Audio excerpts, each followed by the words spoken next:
Hai, apa kabar para penonton alur film dimanapun kalian berada? Pada kesempatan kali ini, aku akan menceritakan sebuah alur film berjudul Martial Master, di mana film ini akan menceritakan tentang kisah seorang legenda bela diri yang terlahir kembali ke dalam tubuh seorang anak yang terasingkan dari keluarganya sendiri. Oke, tanpa berlama-lama lagi, langsung aja kita masuk ke alur filmnya yuk. Tapi sebelum itu, intro dulu.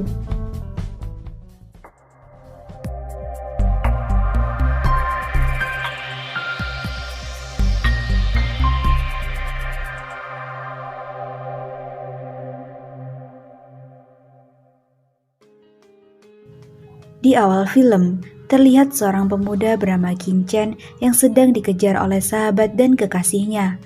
Karena ternyata selama ini mereka berdua telah bersekongkol untuk membunuh Qin Chen setelah mereka berhasil memanfaatkannya untuk membangun kekaisaran Tianyuan.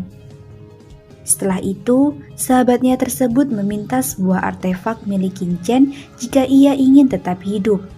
Namun Qin Chen menolak dan memilih untuk menjatuhkan tubuhnya dari atas tebing.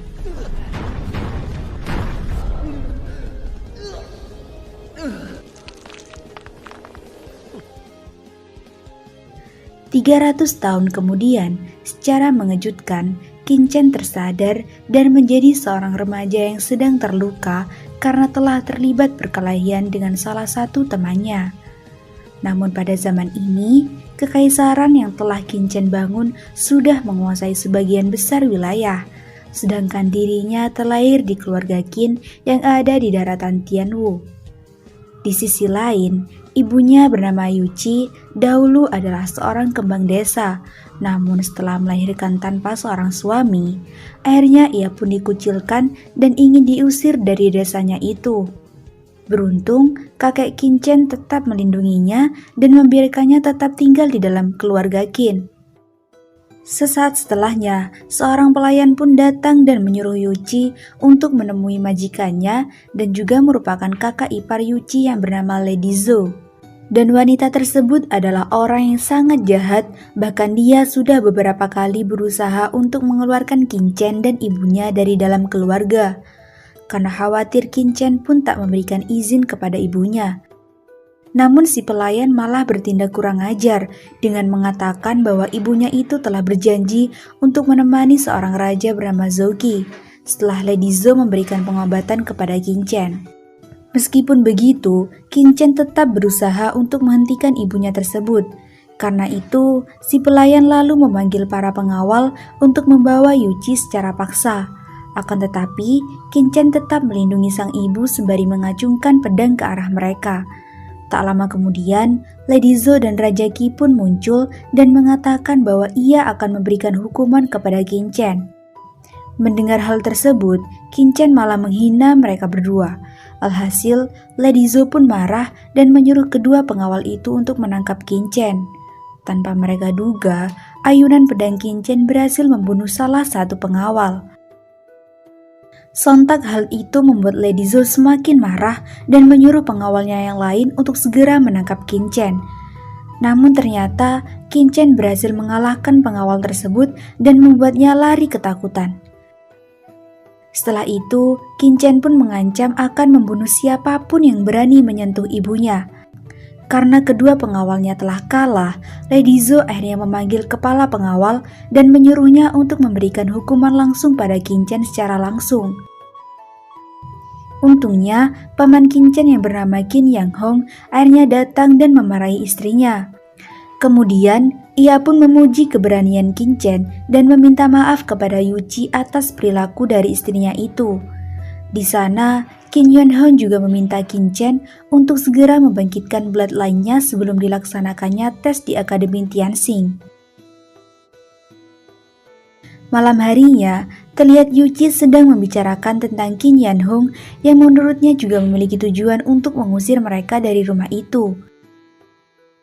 Sedangkan Qin Yang Hong dan istrinya ternyata berencana untuk mengusir Yuqi setelah Qin Chen dinyatakan gagal dalam tes di akademi tersebut.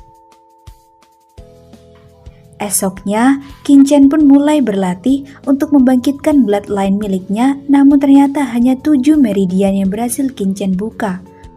Karena itu, ia pun berpikir keras untuk menemukan cara agar ia bisa mengembalikan kekuatannya yang dulu. Hingga pada akhirnya, Qin Chen pun memutuskan untuk membangun kembali meridian yang ada di dalam tubuhnya dengan cara membuat artefak Divine Needle. Dan untuk mencari bahan-bahannya, Qin Chen pergi ke sebuah organisasi perkumpulan alkemis bernama Artifact Temple. Akan tetapi, ternyata organisasi tersebut tidak memiliki sebagian besar bahan yang ia butuhkan. Secara kebetulan, ternyata salah satu saudara Qin Chen yang bernama Qin Fen juga datang ke tempat itu bersama dengan seorang bangsawan bernama Putri Zhao Lingshan. Di sana, Qin Fen terus-terusan merendahkan Qin Chen yang belum bisa membangkitkan bloodline-nya. Dan setelah mengetahui bahwa Qin Chen sedang mencari batu obsidian, Qin Fen pun menunjukkan batu obsidian kepada semua orang yang ada di sana. Tujuan Qin Fen membawa batu itu ke sana adalah untuk meminta seorang pandai besi atau refiner terkenal untuk membuatkannya senjata. Tak lama kemudian, seorang refiner bernama Grandmaster Liang Yu datang ke tempat itu. Dan dengan segera, Qin Fen pun meminta refiner tersebut untuk membuatkan sebuah senjata untuknya.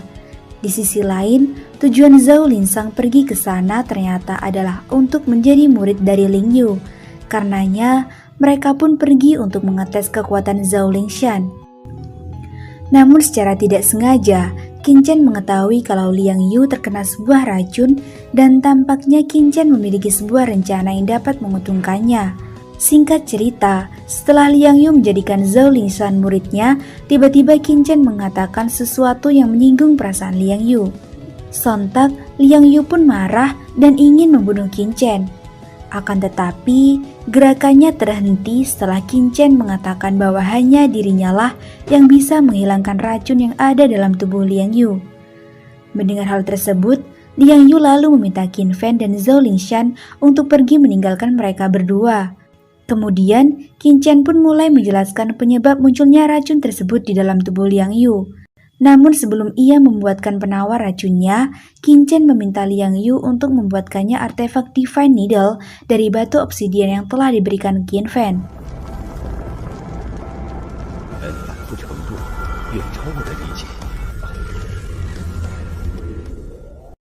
Setelah pemurnian yang cukup lama, akhirnya artefak itu telah selesai dibuat. Dan sesuai dengan janji yang sebelumnya mereka buat, Qin Chen pun memberikan resep racun tersebut kepada Liang Yu. Dan saat akan keluar, ia berpapasan dengan Qin Fen yang ingin memberikan pelajaran kepadanya. Akan tetapi, secara mengejutkan, Liang Yu malah melindungi Qin Chen dan memarahi Qin Fen atas tindakan yang ia lakukan. Di sisi lain, karena ia tidak bisa berlatih di rumah, akhirnya Qin Chen pun memutuskan untuk pergi ke sekolahannya. Namun sesampainya Qin Chen di sana, ia malah bertemu dengan seorang anak bangsawan bernama Wei Zhen dan beberapa orang temannya yang ingin membuli Qin Chen. Melihat hal tersebut, seorang sahabat baik Qin Chen yang bernama Lin Tian pun bergegas menolongnya. Meski begitu, ternyata kekuatan Lin Tian masih kalah dengan kekuatan Wei Zhen. Alhasil, Qin Chen pun maju dan berhasil mengalahkan para musuhnya.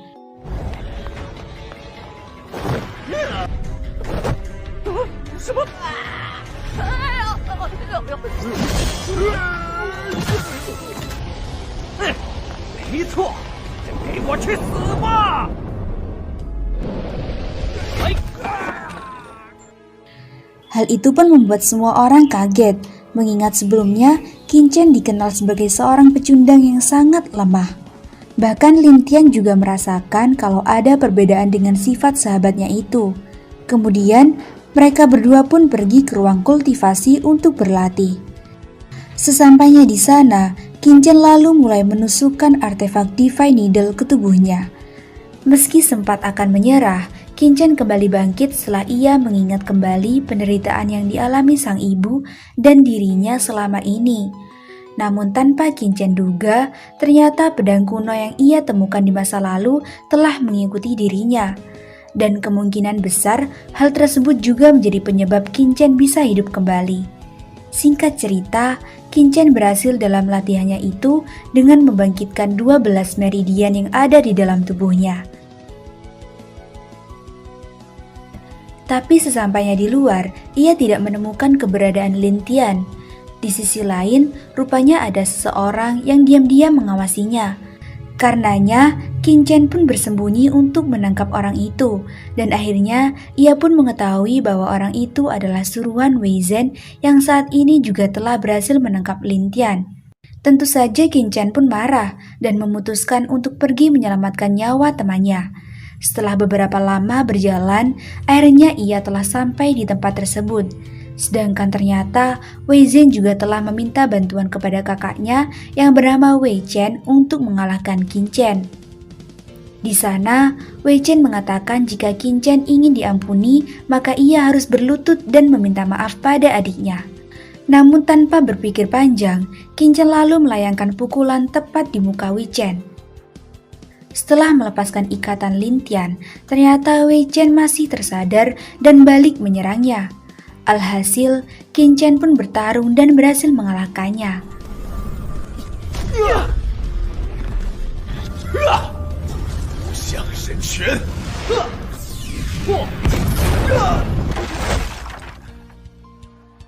Mengetahui bahwa mereka telah kalah, Wei Chen dan adiknya lalu meminta maaf dan berjanji tidak akan mengganggunya lagi. Dan saat Qin sedang mengobati Lin Tian, ia mengatakan bahwa Wei Chen dan adiknya tidak akan pernah mengganggu mereka lagi karena kultivasi Wei Chen dan adiknya itu telah Qin rusak. Di sana, Qin juga memberikan Lin Tian mantra kultivasi yang akan membantu kesembuhannya. Meskipun begitu, sebenarnya Qin masih mencoba percaya kepada Lin Tian setelah ia pernah dikhianati oleh sahabatnya sendiri di masa lalu. Kemudian, Qin pun pulang ke rumahnya, akan tetapi ia bertemu dengan anak dari paman keduanya bernama Qin Ying yang ingin memberitahu Qin bahwa ia sedang dalam masalah besar. Dikarenakan Qin Fen sudah menuduhnya menghina Grandmaster Liang Yu saat di Artifact Temple beberapa waktu yang lalu. Tak lama setelah itu, Qin didatangi oleh beberapa pengawal yang ingin membawanya untuk disidang. Sedangkan di aula keluarga Qin, terlihat semua anggota keluarga sudah berkumpul. Masalah tersebut pun dimanfaatkan oleh Lady Zhou untuk membuat Qin dan ibunya diusir dari rumah tersebut. Tak lama kemudian, Qin telah datang ke tempat itu. Namun ia tak merasa bahwa tuduhan yang mereka berikan itu benar adanya. Karena itu, Qin pun mulai menjelaskan alur kejadian yang ia buat-buat sendiri di hadapan semua orang. Lalu Lady Zhou pun menyarankan untuk segera mengusir mereka berdua dari keluarga ini. Mendengar hal itu, ayah Qin Ying yang bernama Qin Yuanzi tidak setuju dengan hukuman tersebut. Namun Qin mengatakan bahwa ia tidak keberatan jika harus meninggalkan rumah itu. Di sana, Qin juga menceritakan tentang perlakuan Lady Zhou kepada ibunya beberapa hari yang lalu. Akan tetapi, Qin Yuanhong menyuruh mereka melupakan masalah itu dan fokus kepada masalah yang sedang mereka bahas. Sedangkan Yuqi juga telah setuju dengan keinginan anaknya untuk meninggalkan rumah. Meski begitu, Qin Yuanzi sebenarnya masih tidak rela jika mereka harus pergi. Namun karena keinginan adiknya itu sudah bulat, Qin Yuanzi pun akhirnya menerima keputusan tersebut dan memberikan sejumlah uang kepada mereka. Setelah Qin dan ibunya diusir dari keluarga Qin, mereka pun mulai mencari rumah sebagai tempat tinggal. Namun karena jumlah uang yang terbatas, membuat Yuqi hanya bisa membeli rumah yang paling murah. Sesampainya di rumah tersebut, mereka pun mulai membersihkannya. Setelah itu, Qin lalu meminta uang kepada ibunya untuk membeli obat yang bisa membantunya dalam kebangkitan bloodline. Dan untuk menghemat uangnya tersebut, Qin hanya membeli bahan-bahannya saja.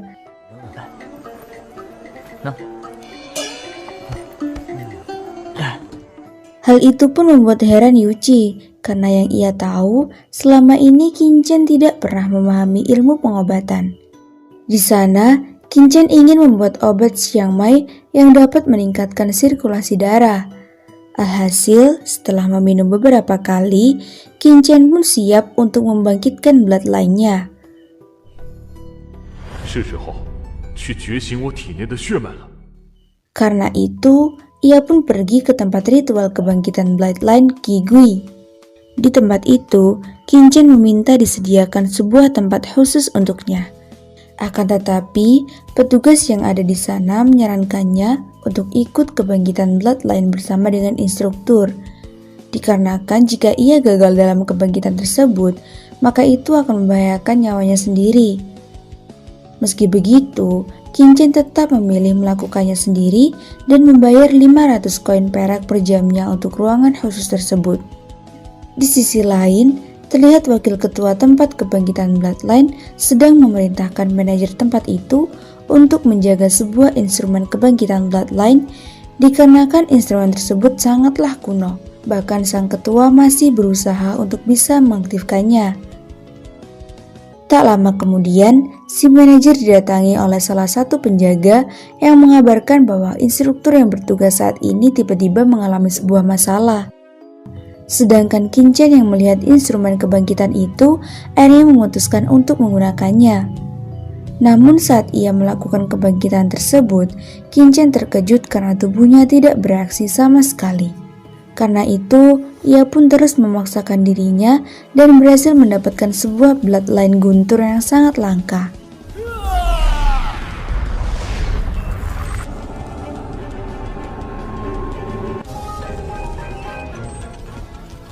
Di saat yang sama, di luar tiba-tiba langit menjadi gelap dan petir menyambar beberapa kali.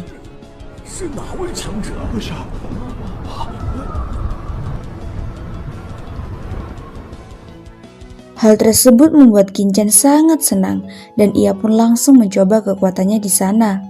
Tapi karena waktu sewanya telah habis, Qin Chen pun harus segera pergi. Tak lama setelah itu, manajer yang baru kembali dan akhirnya ia pun marah besar kepada si petugas dan Qin Chen.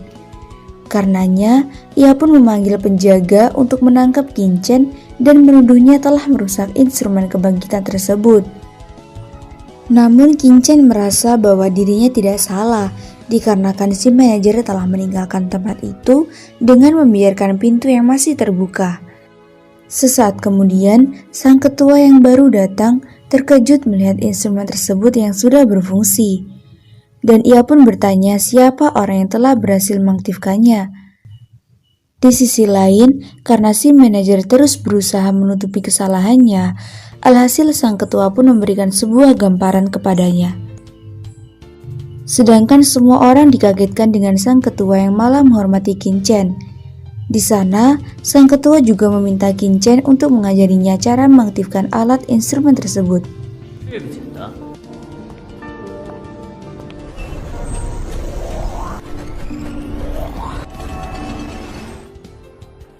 Dan sebelum Qin Chen meninggalkan tempat itu, sang ketua pun memberikan sebuah token kepadanya. Setelahnya, ia pun memutuskan untuk memecat manajer dan juga memberikan hadiah kepada si petugas sebagai ucapan terima kasih karena sudah membawa Qin Chen. Kemudian, sang ketua pun memerintahkan wakilnya untuk segera menyelidiki siapa Qin Chen sebenarnya, dikarenakan ia menyadari bahwa Qin Chen adalah seorang master bloodline yang sangat kuat. Di tempat lain, Qin Chen dikagetkan dengan bloodline-nya yang dapat meningkat sendiri dan kemungkinan itu adalah bloodline yang berada di ranah dewa. Hal itu pun membuat dirinya lebih semangat dan terus melatih kekuatannya karena ujian di Akademi Tianxing yang juga semakin dekat. Sedangkan rupanya, Lady Zhou telah memerintahkan pengawalnya untuk menyuap juri agar Qin Chen tidak diloloskan dalam ujian tersebut. Di saat yang sama, ternyata Wei Chen juga telah meminta bantuan kepada salah satu temannya yang bernama Li Guangfeng untuk membalaskan dendamnya kepada Qin Chen. Di sisi lain, karena mendengar bahwa Zhou Lingshan yang akan mengikuti ujian di Akademi Tianxing, Liang Yu pun memutuskan untuk ikut bersamanya. Singkat cerita, akhirnya tibalah hari diadakannya ujian itu. Di sana, Qin Chen bertemu dengan Lin Tian yang telah pulih. Sesaat kemudian, ia juga bertemu dengan Qin Fan yang masih saja merendahkannya.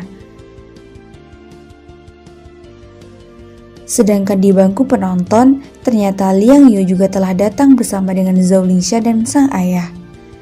Tak berselang lama, Lady Zhao bersama dengan Lord Qi datang untuk meminta maaf pada Liang Yu atas tindakan Qin Chen yang telah menyinggungnya beberapa hari yang lalu.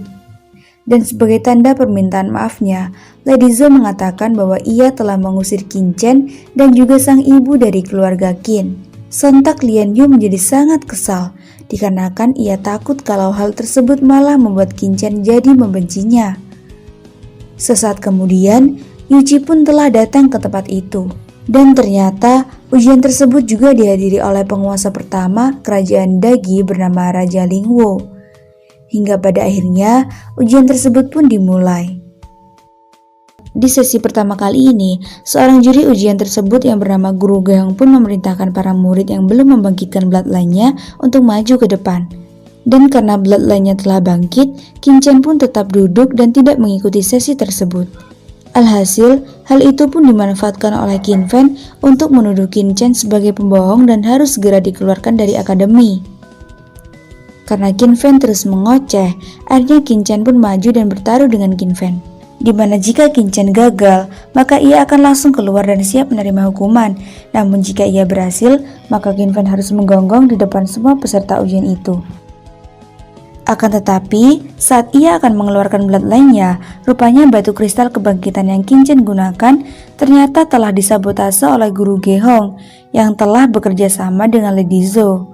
Karenanya, Qin Chen pun menggunakan kekuatan penuhnya sampai membuat batu kristal itu pecah dan menjadi beberapa bagian.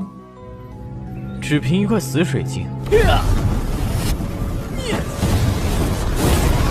我明明在他的水晶上做了手脚，怎么雷霆血脉属于稀有血脉啊？ Alhasil, Qin Fan harus menerima semua konsekuensi yang telah mereka sepakati. 秦家二公子血狗。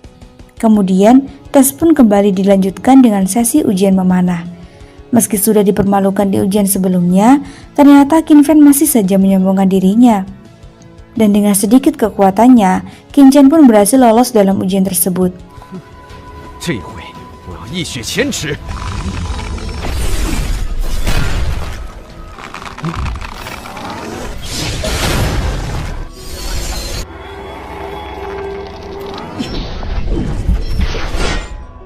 Di sisi lain, Li Guangfeng berhasil membuat kagum semua orang dengan kekuatan yang ia tunjukkan.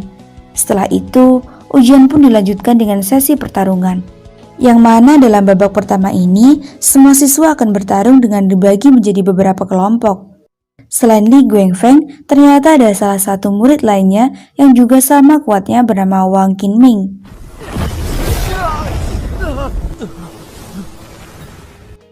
Sedangkan Lin Tian yang bertarung dengan Qin Fan harus menerima serangan yang membuatnya sampai terluka parah. Sontak Qin Chen pun marah dan mengeluarkan kekuatan aslinya.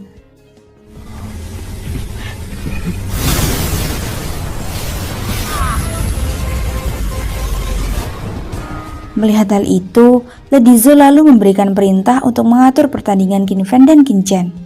Setelah babak pertama berakhir, pertandingan pun dilanjutkan ke babak penyisihan.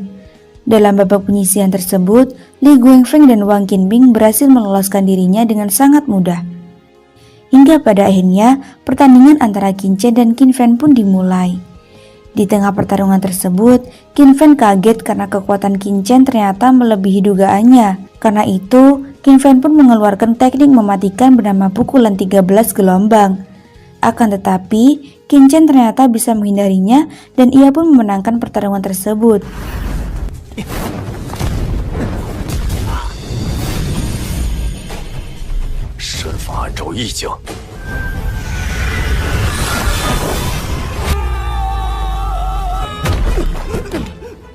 Qin Fan yang tak terima akan kekalahannya tiba-tiba menyerang Qin Chen dari belakang.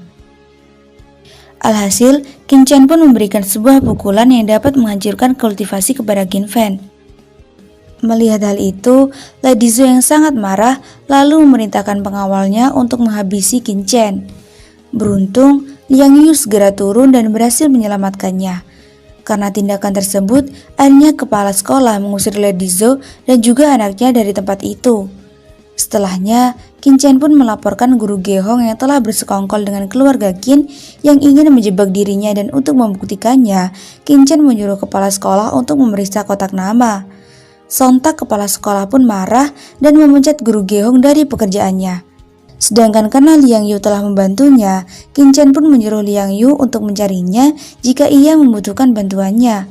Dan di pertandingan berikutnya, Zhou Lingshan lah yang berhasil meloloskan diri. Di babak semifinal ini, 4 murid yang berhasil lolos adalah Li Guangfeng, Wang Qingming, Qin Chen, dan juga Zhou Lingshan. Kemudian, Qin Chen dan Zhou Lingshan lah yang terpilih untuk maju di pertandingan pertama. Akan tetapi, Liang Yu malah mengatakan bahwa Zhou Lingshan tidak mungkin ada kesempatan untuk memenangkan pertarungan itu. Dalam pertarungan tersebut, semua orang dibuat kagum lantaran permainan pedang Qin Chen yang berhasil menyamai Zhou Lingshan. Qin Chen pada akhirnya berhasil memenangkan pertarungan tersebut.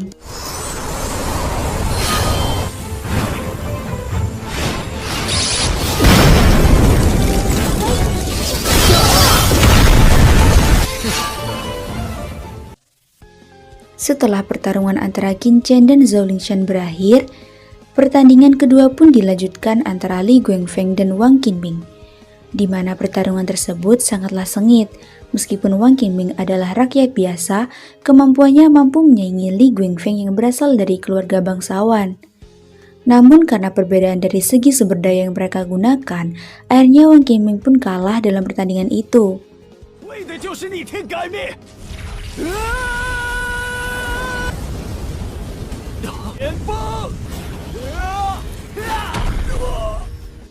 Kemudian pertandingan antara Qin Chen dan Li Guangfeng pun akan segera dilanjutkan ke babak final, yang mana akademi dan kerajaan akan memberikan hadiah kepada murid yang berhasil menjadi juara. Tak sampai di situ saja, ternyata kerajaan juga akan memanggil 8 murid terbaik untuk diikutkan dalam sebuah kompetisi. Sedangkan para penonton juga sudah mulai menebak-nebak siapakah yang akan memenangkan pertarungan ini. Singkat cerita, akhirnya pertarungan antara Qin Chen dan Li Guangfeng pun dimulai. Di tengah pertarungan tersebut, para penonton dibuat kagum karena Qin Chen mampu beradu tinju dengan Li Guangfeng yang terkenal memiliki kekuatan pukulan yang luar biasa. Di sisi lain, Raja Lingwu mengetahui meski mereka berdua bertarung menggunakan kekuatan pukulan yang sama, namun sebenarnya Qin Chen menggunakan teknik yang lebih sempurna dari teknik Li Guangfeng.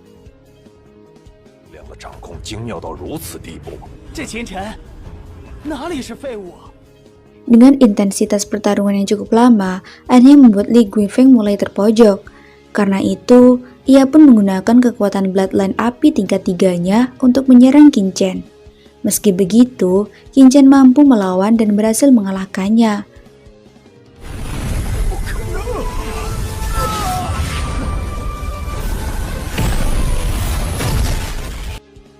Dan pada akhirnya, keempat juara dalam kompetisi ini adalah Qin Chen yang menempati posisi pertama, disusul Li Guangfeng di posisi kedua, kemudian Zhou Lingshan di posisi ketiga, dan Wang Qingming di posisi keempat. Setelah itu, kepala sekolah pun memberikan hadiah kepada juara pertama berupa 1 cincin penyimpan, 1 gulungan teknik tingkat Chuan, dan juga 10.000 koin perak. Namun, karena Qin Chen tak memerlukan teknik tersebut, ia pun ingin menukarkannya dengan uang. Sedangkan Raja Lingwu sendiri akan memberikan kesempatan kepada keempat pemenang itu untuk bergabung dengan penjaga kerajaan dan akan langsung diangkat sebagai wakil kapten. Tak sampai di situ saja, Raja Lingwu juga akan mengajak mereka berempat untuk masuk ke kolam roh darah yang ada di dalam pegunungan iblis setengah tahun lagi, di mana setiap orang yang bisa masuk ke sana akan mempermudah mereka untuk naik ke level surgawi. Dan menurut yang Qin Chen ingat, tempat itu dulunya pernah membuat kelima negara barat laut saling menumpahkan darah untuk mendapatkannya. Sampai pada akhirnya, dibuatlah kesepakatan yang mana akan diadakan sebuah kompetisi 5 tahunan dan 10 pemenang teratas akan mendapatkan masing-masing 4 tempat untuk masuk ke sana. Di sisi lain, ternyata Li Guangfeng masih saja tak terima akan kekalahannya. Setelah itu, Qin Chen pun pergi menemui sang ibu untuk merayakan kemenangannya. Tak berselang lama, Liang Yu bersama dengan Raja Kang datang menemui mereka, yang mana Raja Kang ingin meminta bantuan pada Qin Chen untuk mengajari Zhou Lingshan. Bahkan Raja Kang juga meminta Yuji untuk tinggal di kompleks perumahannya jika ia berkenan. Namun, karena tak mau merepotkan Raja Kang, Yuji pun menolak dan memilih untuk tinggal di rumahnya yang sekarang. Since berpindah di kediaman keluarga Qin, terlihat Qin Fen yang sedang dalam perawatan, di mana tabib itu mengatakan bahwa kolam spiritual Qin Fen telah hancur dan dibutuhkan pil regenerasi tingkat 6 yang sangat langka untuk bisa menyembuhkannya. Tak lama kemudian, Qin Yong pun datang dengan membawa kabar kemenangan Qin Chen. Sontak hal tersebut membuat Lady Zhou sangat marah dan memerintahkan Qin Yong untuk membunuh Qin Chen beserta ibunya. Dan jika Qin Yong gagal, maka Lady Zhou akan membunuh seluruh keluarganya. Di sisi lain, Qin Yuanhong ternyata juga telah dipanggil oleh Yang Mulia untuk mempertanggungjawabkan kesalahan yang telah keluarga Qin lakukan di Akademi Tianxing. Karena itu, ia pun meminta waktu kepada Yang Mulia untuk mencari tahu kebenarannya. Singkat cerita, akhirnya Qin Yuanhong telah sampai di rumah keluarga Qin, dan untuk menutupi kesalahannya tersebut, ia berencana untuk menjadikan Qin Yong sebagai pelaku atas semua yang telah terjadi.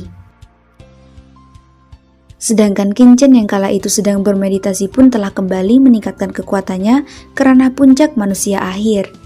Akan tetapi, kekuatan tubuhnya masih belum cukup, mengingat ia ingin membalas dendam kepada Feng Xiuyu dan Xiongguan Xing'er atas apa yang telah ia terima di masa lalu. Sesaat setelahnya, Qin Chen didatangi ibunya yang ingin menceritakan kenangan masa lalu mereka saat masih di rumah keluarga Qin, di mana mereka berdua selalu diperlakukan dengan kejam oleh Lady Zhou dan anaknya. Di sana, Qin Chen juga bercerita tentang bagaimana dirinya bisa berubah dan saat itu Qin Chen bersumpah untuk menjadi lebih kuat agar ia bisa melindungi sang ibu. Di saat yang sama, terlihat Qin Yong yang pergi ke rumah Qin Chen dengan membawa beberapa pembunuh bayaran bersama dengannya. Sedangkan Qin Chen yang kala itu sedang bermeditasi, dikejutkan dengan pedang kuno yang tiba-tiba muncul dan memasukkan energinya ke dalam tubuh Qin Chen sampai-sampai membuatnya tak sadarkan diri.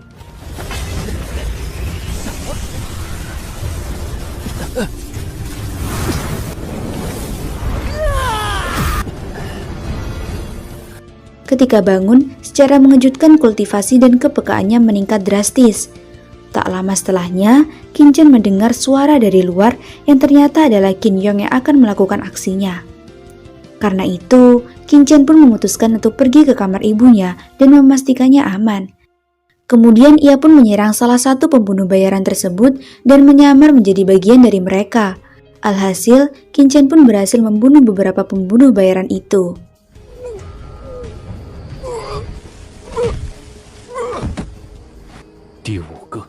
Di saat yang sama, Qin Yong yang telah sampai di kamar Qin Chen akhirnya mendapati kalau Qin Chen tidak ada di tempat itu.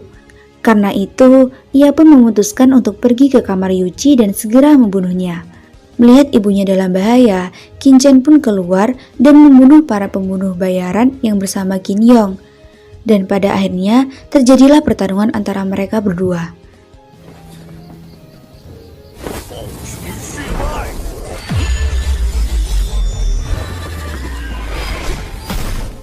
Dalam pertarungan tersebut, Qin Yong dikagetkan dengan Qin Chen yang bisa menyamai kekuatannya.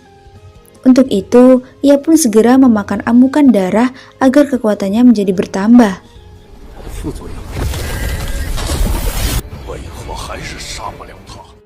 Tak lama kemudian, mereka didatangi oleh wakil komandan penjaga kota bernama Zuli yang telah diperintahkan oleh Raja Kang untuk menjaga Qin Chen dan ibunya. Akan tetapi, rupanya Zuli masih tak mampu untuk menghadapi Qin Yong.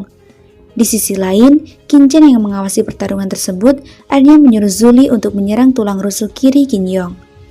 Dan secara mengejutkan, ternyata cara itu berhasil untuk melukai Qin Yong. Menyadari bahwa ia tak akan bisa menang, Qin Yong pun memutuskan untuk segera melarikan diri.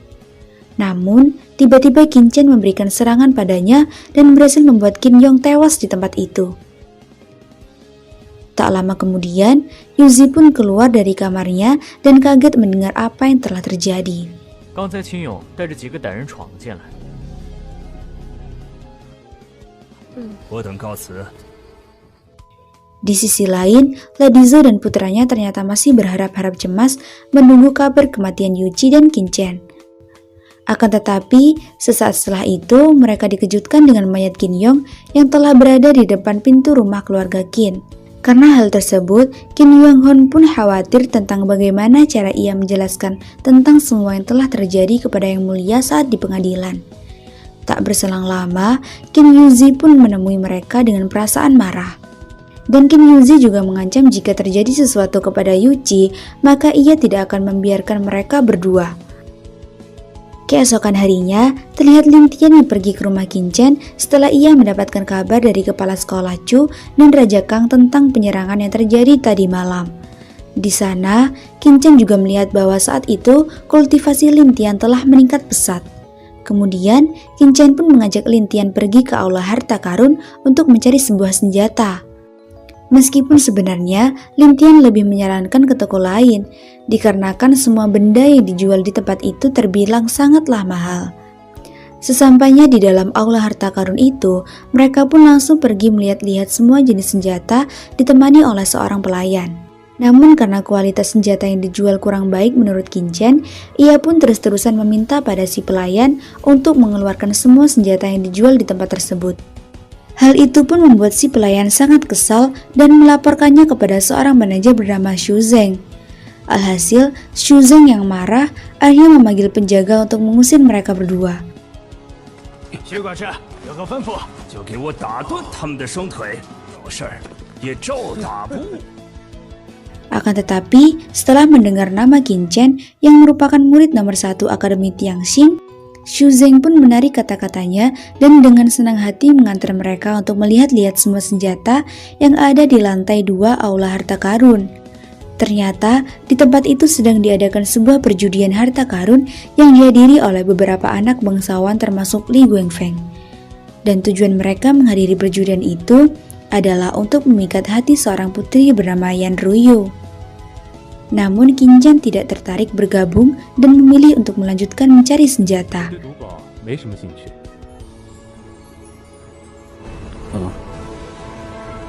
都是上好的二阶长剑。 Akan tetapi, karena senjata itu tak ada yang cocok dengannya, maka Qinchen pun memutuskan menggunakan uangnya untuk membeli bahan obat-obatan. Para bangsawan yang melihat hal tersebut mengejek Qinchen sebagai anak miskin yang tidak punya uang.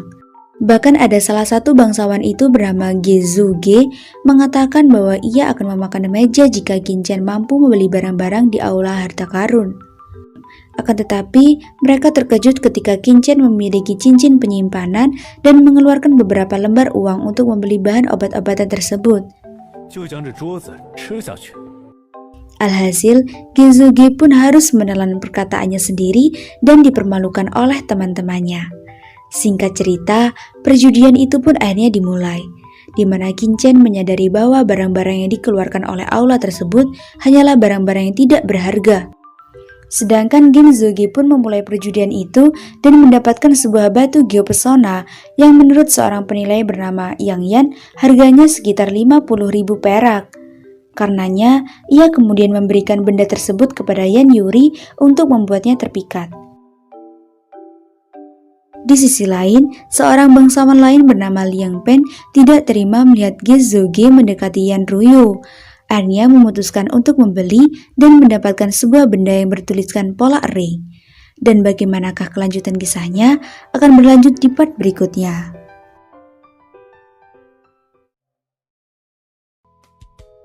Setelah Qinchen memperhatikan pola yang ada pada harta karun yang telah didapatkan oleh Lian Peng, akhirnya ia mengetahui bahwa benda itu berasal dari zaman kegelapan di benua Tianwu yang terjadi beberapa tahun yang lalu.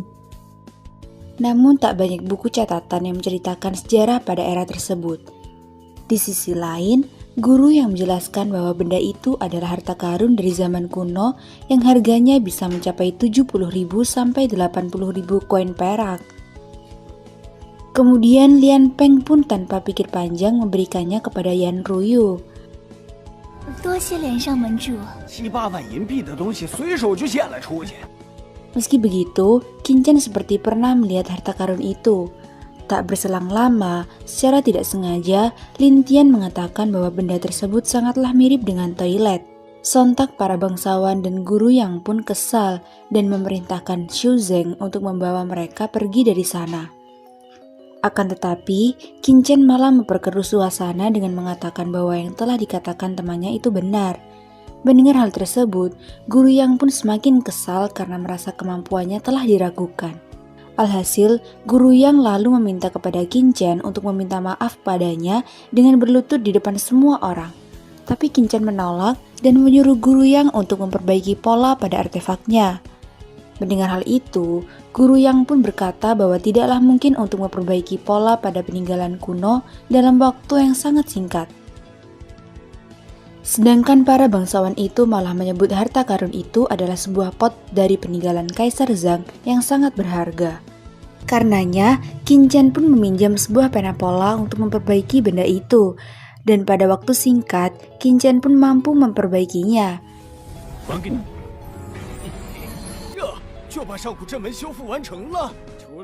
Meski begitu, guru yang masih mengelak dan mengatakan bahwa itu merupakan sebuah harta karun. 还能吸纳别的东西吗？我试试。一下喷出来的自然就是尿水了。 Dan pada akhirnya, para bangsawan tersebut mengetahui bahwa benda itu adalah sebuah toilet kuno. Tak sampai di situ saja, Qingchen juga menunjukkan bukti bahwa batu giok pesona yang didapatkan oleh Ge Zuge bukanlah yang asli.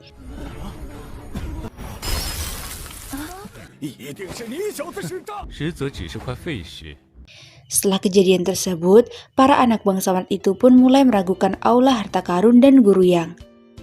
Kemudian, Qingchen lalu menunjukkan semua isi harta karun yang ada di perjudian itu. Akan tetapi, saat ia memegang salah satu benda, tiba-tiba tubuhnya bereaksi, dan Qingchen pun menyadari bahwa itu adalah pedang yang mempunyai daya pemikat. Namun guru yang melarang Xu Zeng untuk menjualnya kepada Qingchen karena ia takut kalau benda itu adalah harta karun yang sangat langka. Hal tersebut pun membuat semua anak bangsawan semakin tak percaya kepada guru yang. Tapi setelah melihat bahwa benda itu adalah sebuah pedang yang sudah berkarat, guru yang pun lega karena ternyata dugaannya salah.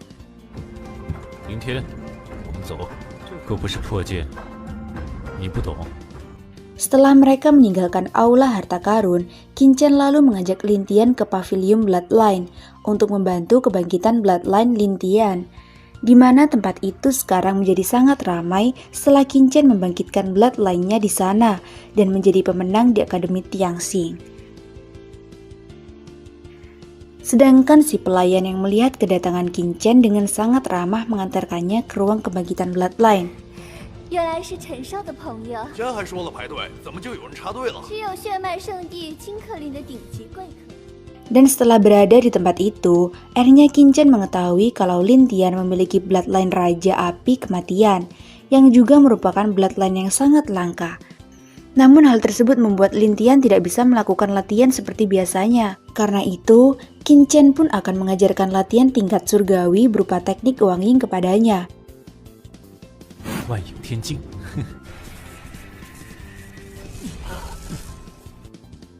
Setelah berpisah, Qingchen pun pergi ke pavilion pil kerajaan Daqi.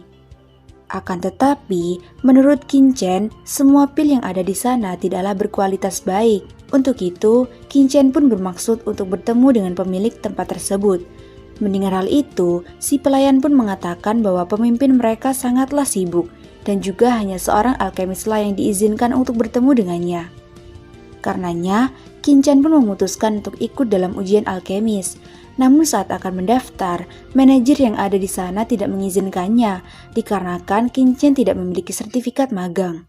Meski begitu, Qingchen tetap ingin mengikuti ujian itu karena menurut peraturan yang ia ketahui, setiap orang boleh menjadi seorang alkemis. Tak berselang lama, seorang juri ujian tersebut bernama Chen Mu datang ke tempat itu dan mengizinkan Qingchen untuk mengikuti ujian. 我马上将这小子赶出去。好，罗管事，给他报名，一面门进去就可以了。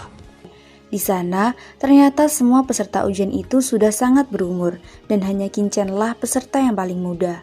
Ujian tersebut akan dibagi menjadi 3 babak, di mana babak pertama adalah ujian tulis, babak kedua adalah memilih 1 dari 10 secara acak cara pemurnian obat, dan yang terakhir adalah penyulingan yang sebenarnya. Dan hanya peserta yang mendapatkan nilai di atas 90 lah yang dapat lanjut ke babak berikutnya. Di ujian pertama kali ini, kedua juri sedikit khawatir jika peserta ujian tidak ada yang lolos, dikarenakan soal ujian tersebut dibuat oleh master alkemis yang paling ketat bernama Liu Guang. Sedangkan Qinchen ternyata mampu untuk menjawab semua soal dengan sangat cepat dan menjadi peserta yang selesai paling awal. 这次考核通过率起码要降低3成。一名优秀的炼药师都免不了要前往野外，什么时候开始下一轮？这小子太嚣张了。 Dan ketika guru Yang Cheng mengoreksi lembar jawaban Qinchen, ia terkejut karena 7 jawaban pertama benar semua. Akan tetapi, kedua guru tersebut menyalahkan 3 jawaban terakhir dari soal penalaran dan membuat Qinchen mendapatkan nilai 70. Setelah semua peserta selesai mengerjakan soal di babak pertama, Li Guang pun datang ke tempat itu untuk memeriksa semua jawaban peserta. Tak lama kemudian, ia terkejut karena melihat jawaban Qinchen yang ternyata sangat sempurna. Karenanya, Li Guang pun memerintahkan mereka untuk mencari Qinchen sebelum ia pergi dari sana. Di saat yang sama, ternyata hasil dari ujian telah dibacakan, tapi sayangnya nama Qinchen tidak ada di dalam daftar tersebut. 孙元90分，周涛91分，你算哪根葱啊？ Tak berselang lama, guru Li Guang datang ke tempat itu dan mengatakan bahwa Qinchen lulus dengan nilai yang sangat sempurna. Setelah itu, ujian pun berlanjut pada ujian pemurnian obat di mana para peserta akan dinilai dalam kemampuan pengendalian apinya. Dan karena ujian itu sangatlah sulit, akhirnya kedua peserta yang maju di awal harus tumbang di tahap tersebut. 实则考验的以及丹炉中灵药融合的火。 Melihat hal itu, seorang peserta bernama Zhou Tao pun menyombongkan dirinya. Di sisi lain, kedua guru yang berharap-harap cemas akhirnya dibuat tenang karena peserta ketiga bernama Xu Jing berhasil lolos. Dan kemudian disusul oleh 2 peserta lain juga bernasib sama dengannya. Singkat cerita, akhirnya Qinchen pun maju. 竟然通过3个了，到满分不过，此人连炼药师学徒都不是。 Akan tetapi, mereka dibuat kaget karena Qinchen dapat mengendalikan api meskipun hanya menggunakan setengah array yang diaktifkan. Melihat hal itu, Zhou Tao pun kesal dan menuduh Qinchen telah melakukan kecurangan. Alhasil, Qinchen pun lalu menjelaskan tentang teori pola array yang mana hanya dengan mengaktifkan 36 pola array yang ada, maka akan membuat panas dari api yang dikeluarkan menjadi mudah dikendalikan dan sangat stabil. Namun rupanya, semua guru yang ada di pavilion tersebut tidak mengetahui tentang teori ini. Karena itu, Qinchen pun mempersilahkan kepada Li Guang untuk mencobanya. 居然真的激活了！这等理论，我们之前居然都不知道。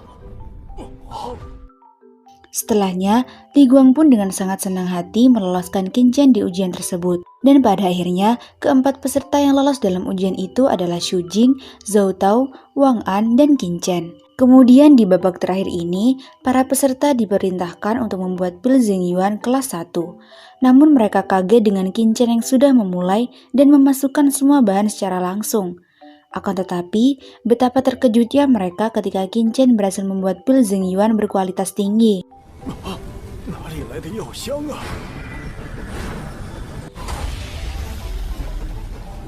最顶级的特等真元丹。 Dan pada akhirnya, kakek Wang An lah yang berhasil menjadi peserta kedua yang lulus dalam ujian tersebut. Setelah mendapatkan lencana alkemis kelas 1, Qinchen pun meminta kepada Master Li Guang untuk dipertemukan dengan pemimpin dari pavilion karena ia ingin membicarakan sebuah bisnis. Sontak hal itu membuat Li Guang kaget, mengingat tidak semua alkemis bisa bertemu dengan pemimpin pavilion, bahkan untuk seorang alkemis senior sekalipun. Namun karena Qinchen terus memaksa, akhirnya Li Guang pun memberanikan diri untuk menemui pemimpinnya. Singkat cerita, setelah mengetahui kemampuan Qinchen, sang pemimpin pavilion bernama Shoya itu pun setuju untuk bertemu dengannya. 一品炼药师考核，这倒是稀奇了。我突然又不忙了。 Sesampainya ia di sana, terlihat Qin-Chen yang tidak menaruh rasa hormat sedikit pun kepada Xiaoya. Kemudian Qin-Chen meminta kepada Li Guang untuk memberikan pil yang telah ia buat kepada pemimpinnya tersebut. Alhasil, setelah menelan pil itu, Xiaoya pun terkejut karena merasakan efek dari pil tersebut 2 kali lebih kuat dari pil biasanya. Karenanya, Xiaoya lalu bertanya bagaimana Qin-Chen melakukan semua ini. Dan Qin-Chen pun menjawab bahwa ia hanya merubah metode pemurnian dan sedikit merubah rasio bahan-bahan pembuatan obat. Tak sampai di situ saja, ternyata Qin-Chen juga memberikan sebuah resep pil kuno dari Yuandan yang bahan-bahannya 70% lebih murah dari yang ada di pasaran. Xiaoya yang melihat pil tersebut dibuat kaget karena dengan menjual pil tersebut bukan hanya keuntungan yang mereka dapat, tapi juga akan membuat pasar pil di 5 negara barat laut akan sangat terkejut. Setelah bersepakat, Qin-Chen lalu meminta Xiaoya untuk menyempurnakan beberapa obat untuknya. Di sisi lain, karena melihat keahlian Qin-Chen, Xiaoya pun memerintahkan kepada Li Guang untuk mencari tahu asal-usul Qin-Chen. Sinch pun berpindah, terlihat Chen Mu dan Ouyang Chen yang masih menunggu Xiaoya melakukan pemurnian dengan resep yang diberikan oleh Qin-Chen. Dan hanya butuh waktu 15 menit, Xiaoya dapat menyelesaikan proses pemurnian pil itu. Tak berselang lama, Li Guang pun datang dan memberitahu informasi yang telah ia dapatkan mengenai Qin-Chen, di mana Xiaoya memperkirakan bahwa ada orang lain yang membuat Qin-Chen dapat melakukan semua ini. Sedangkan di rumah Qin-Chen, saat itu sedang ada perbaikan setelah insiden penyerangan beberapa waktu yang lalu. Di sana, Qin-Chen pun meminta kepada Zuli untuk menemuinya. Dan seperti yang telah dijanjikan kepadanya, Qin-Chen pun mulai memperbaiki meridian yang ada di tubuh Zuli. Alhasil, Zuli akhirnya dapat kembali menggunakan kekuatan, bahkan ia juga berhasil menerobos tingkat surgawi. Karena hal itu, Zuli pun sangat berterima kasih dan berjanji akan mematuhi semua perintah yang diberikan oleh Qin-Chen. Keesokan harinya, terlihat beberapa penduduk sedang membicarakan putra pertama keluarga Qin bernama Qin Feng yang akan pulang dari perbatasan. Dan menurut mereka, saat ini Qin Feng adalah pemuda paling berbakat yang ada di kerajaan Daqi. Tak lama kemudian, Qin Feng pun telah sampai di tempat itu, dan Qin Feng ternyata juga telah mengetahui masalah yang dibuat oleh Qin-Chen. Untuk itu, ia pun berniat untuk segera membereskan masalah ini. Setelahnya, Qin Feng dipanggil oleh Yang Mulia yang ingin memberikannya hadiah untuk mengikuti penyucian di kolam roh darah karena ia telah membuat kerajaan Daqi memenangkan pertempuran melawan kerajaan Dawei. Dan jika ia dapat memenangkan kompetisi tersebut, Yang Mulia berjanji untuk memberikan pangkat militer Hou kepadanya. Di sana, Qin Feng juga meminta kepada Yang Mulia untuk membatalkan membawa Qin-Chen memasuki kolam roh darah. Namun Yang Mulia menolak karena ia sudah berjanji akan hal itu. Setelah keluar dari istana, Qin Feng pun kembali ke rumah keluarga Qin untuk menemui sang adik yang memintanya untuk balas dendam kepada Qin-Chen. Karena itu, Qin Feng pun berniat membunuh Qin-Chen sebelum ia memasuki kolam roh darah. Keesokan harinya, tersiar kabar kalau Qin Feng menantang Qin-Chen untuk bertarung di arena hidup dan mati. Mendengar hal itu, semua penduduk pun yakin kalau Qin-Chen akan mati, mengingat saat ini Qin Feng telah menjadi praktisi puncak tingkat bumi. Sesaat kemudian, Qin Feng datang ke sana dan mengatakan bahwa ia akan menunggu Qin-Chen di tempat itu selama 3 hari. Di sisi lain, setelah mendengar kabar tersebut, Lin Tian pun dengan segera pergi menemui Qin-Chen. Namun ternyata, Qin-Chen tidak memikirkan tentang tantangan itu dan lebih memilih fokus kepada latihannya. Setelah itu, Qin-Chen pun pergi ke pavilion pil untuk memeriksa bahan yang telah ia minta. Dan dengan bahan-bahan tersebut, Qin-Chen berniat untuk membuat pil peledak tubuh tingkat 3, pil kondensasi dan pil fondasi. Namun karena Xiaoya tidak begitu memahami proses pemurniannya, Qin-Chen pun akan memandu dalam pemurnian itu. Dan saat di ruang pemurnian, Qin-Chen meminta kepada Li Guang untuk disediakan 3 tungku secara langsung. Mendengar hal tersebut, membuat Xiaoya sangat ragu apakah proses itu akan berhasil. Meski sempat akan gagal, akhirnya pil itu pun telah selesai dibuat.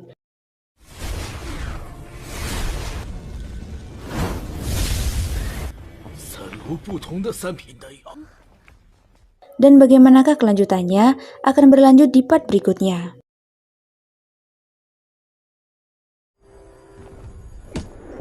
Diceritakan setelah Qin-Chen berhasil dalam pembuatan ketiga jenis pil itu, ia pun melanjutkan dengan memurnikan ketiga pil secara bersamaan.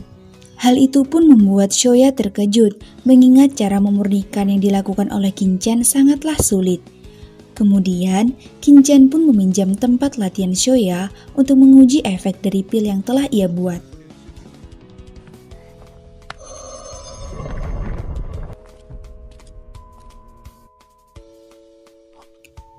Di sisi lain, semua orang termasuk Qin Feng sangat kesal lantaran setelah penantian yang sangat lama, Qin Chen masih belum datang ke arena pertarungan. Karena itu, beberapa orang pun diperintahkan untuk menjemput Qin Chen di rumahnya. Namun kedatangan mereka dihalangi oleh Komandan Zoli dan para pasukan. Sontak hal tersebut pun membuat orang-orang itu marah dan terjadilah pertarungan di sana. 你们这是找死！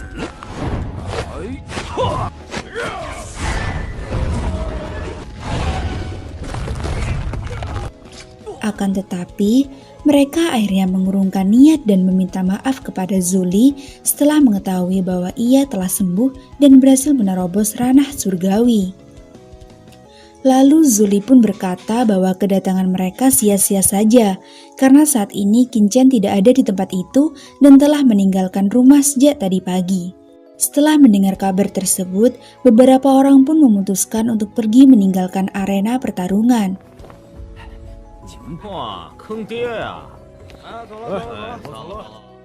Sedangkan Qin Chen akhirnya berhasil menyelesaikan latihannya dan saat ini kultivasi Qin Chen sudah sampai di tingkat bumi. Kemudian ia pun meminjam tempat mandi Shoya untuk membersihkan diri. Singkat cerita, akhirnya Qin Chen pun telah berganti pakaian, sampai-sampai penampilan barunya itu membuat Shoya terpesona. Saat dalam perjalanan pulang, Qin Chen berpapasan dengan Ge Zuge dan Lian Peng. Karena masih kesal dengan kejadian di aula harta karun, mereka pun memerintahkan para pengawalnya untuk memberikan pelajaran kepada Qin Chen. Tapi tanpa diduga, ternyata Qin Chen berhasil mengalahkan para pengawal itu.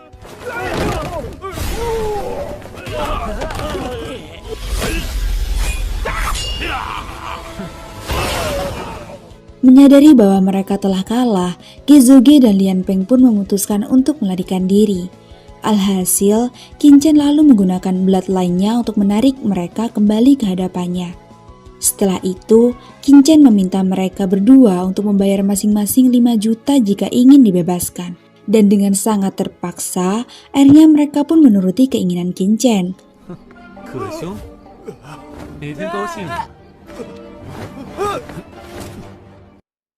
Sesampainya di rumah, Zoli tampaknya menyadari peningkatan kekuatan Qin Chen saat ini. 陈少身上的气势似乎更可怕。 Sedangkan Lady Zhou sangat kesal karena Qin Chen tidak menerima tantangan dari Qin Feng.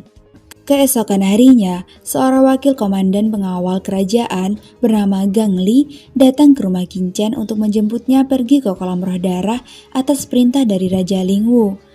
Di sana, ia sedikit bingung melihat Zoli menaruh rasa hormat kepada seorang anak kecil.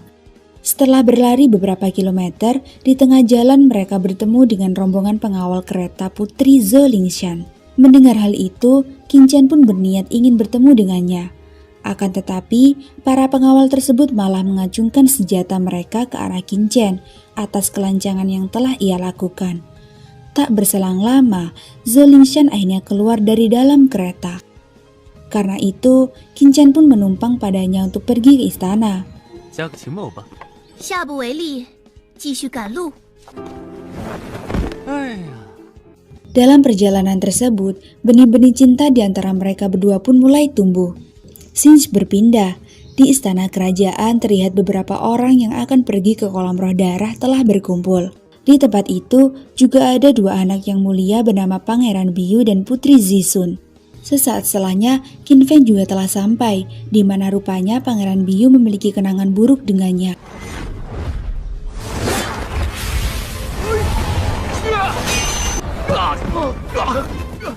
Di sana, Qin Feng berkata mengapa akademi mengirim murid-murid sampah ini pergi bersama dengannya.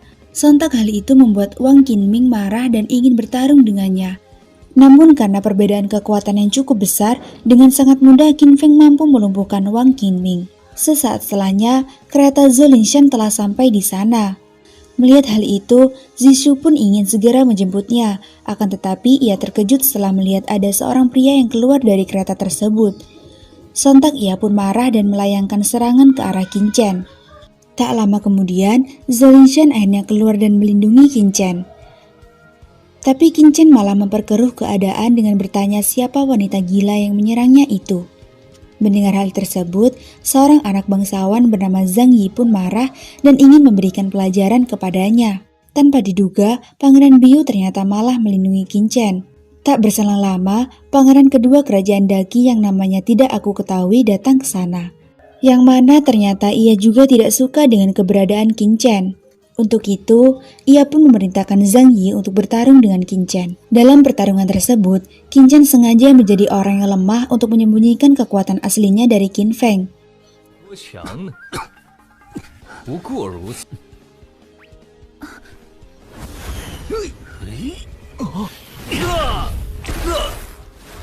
Kemudian, Qin Feng bermaksud untuk menantang Qin Chen, akan tetapi Qin Chen malah menghindar dan mengabaikannya.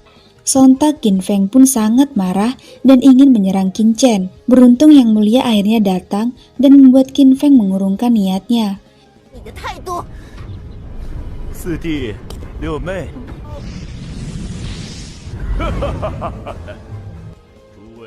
Di sana juga sudah ada Raja Lingwu dan seorang master bernama Yan Feng yang akan mengantarkan mereka menuju kolam roh darah.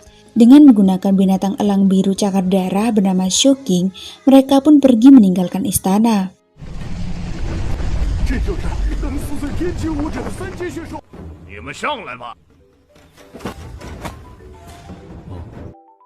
Dalam perjalanan tersebut, Yan Feng memerintahkan mereka untuk berpegangan dengan erat karena Shouking sangatlah cepat. Tapi Qin Chen malah dengan santai rebahan di atas binatang itu. Melihat hal itu, Zhang Yi pun memukul punggung Shouking dengan bermaksud untuk menjatuhkan Qin Chen. Namun ternyata usahanya itu tidak berhasil. Sontak Yan Feng pun marah dan bertanya siapa yang telah menyerang Shouking. Karena itu, Qin Chen pun mengatakan bahwa Zhang Yi adalah pelakunya. Untuk membuktikannya, Qin Chen akan berkomunikasi dengan binatang itu dan menyuruhnya untuk menjatuhkan orang yang telah memukulnya. Alhasil, Shouking akhirnya menjatuhkan Zhang Yi.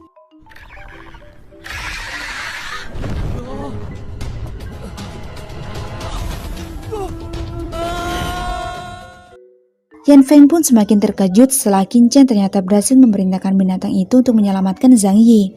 Singkat cerita, mereka akhirnya telah berada di atas pegunungan iblis, yang mana di tempat tersebut telah banyak terjadi pertumpahan darah. Sesaat kemudian, mereka dikejutkan dengan sekumpulan binatang buas yang menyerang. Tapi untungnya, dengan mudah Raja Lingwu dan Master Yan Feng berhasil membunuh binatang-binatang tersebut.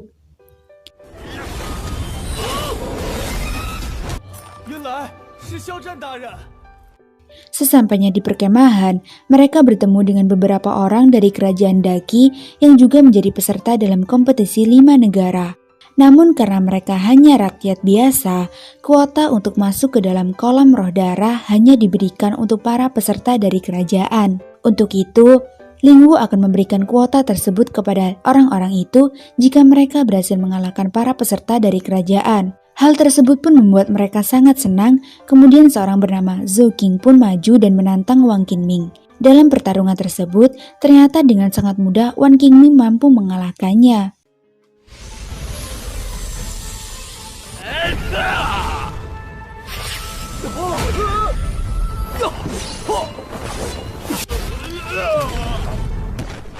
Kekalahan itu tak lantas membuat keinginan seorang bernama Jiang Zong padam. Lalu ia pun meminta Qin Chen untuk menjadi lawannya.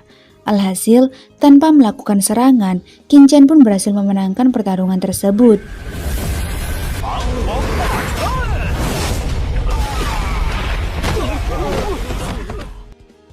Melihat hal itu, Raja Lingwu pun sedikit ragu terhadap kemampuan mereka, mengingat kompetisi ini sangatlah berbahaya. Bahkan di kompetisi sebelumnya, saat kerajaan Daqi mengirimkan 116 pesertanya, hanya 19 peserta yang berhasil keluar dengan selamat. Setelah itu, Raja Lingwu pun membawa mereka untuk beristirahat di dalam tendanya masing-masing. 睡觉都抱着，真是个刀痴。Malam harinya, Qin Chen yang terbangun dari tidur melihat bahwa Wang Qinmin sedang berlatih. Akan tetapi, Qin Chen mengatakan bahwa jika Wang Qinmin terus berlatih dengan cara seperti itu, bukan kekuatan yang ia dapat melainkan kerusakan pada meridiannya. Karena itu, Wang Qinmin pun meminta pada Ye Chen untuk menolongnya. Alhasil, dengan menggunakan artefak Divine Needle, Qin Chen pun berhasil membuka kembali meridian dalam tubuh Wang Qinmin. 好快！拔刀速度至少快了50%。 Kemudian, Wang Qinmin pun berterima kasih kepada Qin Chen dan berjanji akan menuruti apa yang Qin Chen inginkan. Mengingat selama ini Wang Qinmin selalu menderita di tengah-tengah perjuangannya untuk menjadi pendekar pedang terhebat di 5 negara barat laut.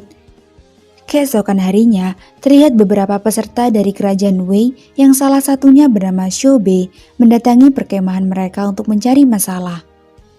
Melihat hal itu, Jiang Zhou pun maju untuk menghajarnya, akan tetapi ternyata ia berhasil dikalahkan. Keributan tersebut pun memancing Pangeran Biyu dan beberapa orang untuk datang ke sana. Mengetahui bahwa Pangeran Kerajaan Daqi juga ikut berpartisipasi, Xiao Bei pun menantangnya untuk bertarung di tempat itu. Di sisi lain, ternyata beberapa murid dari salah satu sekte teratas wilayah barat laut bernama Faksi Goshan juga sedang melihat mereka. Sedangkan Pangeran Biyu pada akhirnya berhasil memenangkan pertarungan tersebut.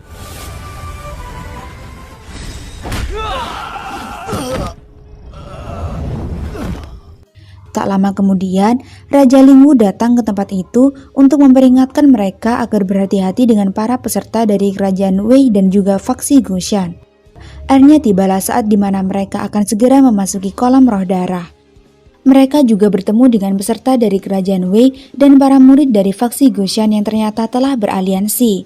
Sekedar informasi, jadi di wilayah barat laut ini memiliki 5 peringkat kekuatan tempur terhebat, yang mana kerajaan Daqi dan Wei menempati posisi pertama, disusul kerajaan Zhou dan Song, dan juga ada 2 sekte besar yakni sekte Lin Tian dan Faksi Goshan.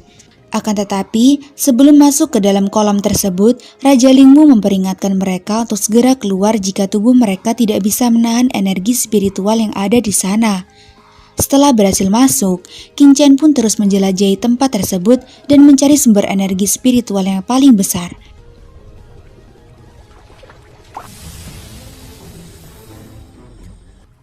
Di sisi lain, karena tak kuat menahan rasa sakit, akhirnya banyak peserta yang telah keluar dari tempat itu termasuk Li Guangfeng. Sedangkan Qin Chen yang sedang bermeditasi secara tidak sengaja menemukan harta spiritual yang merupakan sumber kelahiran kolam roh darah. Untuk itu, ia pun mencoba keberuntungannya dan mencari harta spiritual lagi. Namun tanpa Qin Chen duga, ternyata ia malah masuk ke area pemandian wanita dan bertemu dengan murid dari sekte Lin Tian bernama Yu Qinshu. Sontak hal itu membuat Yu Qinshu marah dan ingin membunuh Qin Chen. Alhasil Qin Chen pun kabur untuk menghindari pertarungan. Di sana, Qin Chen akhirnya bertemu dengan Zhou Lingshan. Karena itu, Qin Chen lalu meminta tolong kepada Zhou Lingshan untuk melindunginya. 你怎么呆呆的，李有人？刚才有没有看到什么外人路过？莫名其妙。 Dan sebelum pergi, Qin Chen pun memberikan sebuah hadiah pada Zhou Lingshan. Setelah 2 hari berlalu, akhirnya sebagian peserta pun telah meninggalkan kolam roh darah dan hanya tersisa Qin Chen yang belum menampakkan diri. Dan bagaimanakah kelanjutan kisahnya akan berlanjut di part berikutnya.